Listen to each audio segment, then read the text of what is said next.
რატომ არ უნდა ვცემოთ ბავშვს? ჩვენ ვართ პედიატრი ძმები. დასჯის სხვადასხვა მეთოდი არსებობს, თუმცა სამწუხაროდ დღეს მშობლების რაღაც ნაწილი საკმაოდ ხშირად იყენებს ფიზიკურ ძალადობას.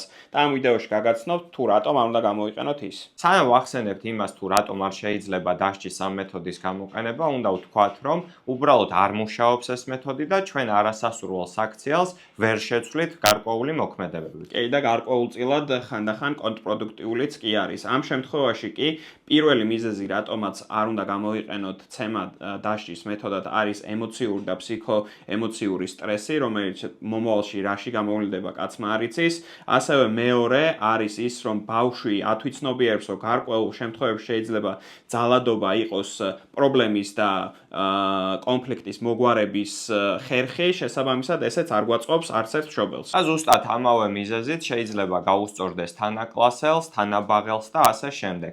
კიდევ ერთი მიზეზი, რატომაც ამ ხერხს არ უნდა მივმართოთ, არის ის, რომ თუ ყავს დედმამიშვილი, პატარა გოგო ან პატარა ბიჭუნა ოჯახში, შეიძლება მასზეც იძალადოს. და მეოთხე, როდესაც უკვე გაიზრდება და იქნება ზრდასრული, დიდი არის იმის რისკი, რომ იძალადოს მის მეორე ნახევარზე და უკვე მომდევნო პერიოდში მის მშობლებზეც კი. გთხოვთ გააზიაროთ ეს ვიდეო და შემდგომ ვიდეოებში ასევე ჩვენ მოგახსენებთ თუ რა ცივილური დასჯის მეთოდები შეუძლია მშობელს გამოიყენოს ბავშვთან. აბა დროებით.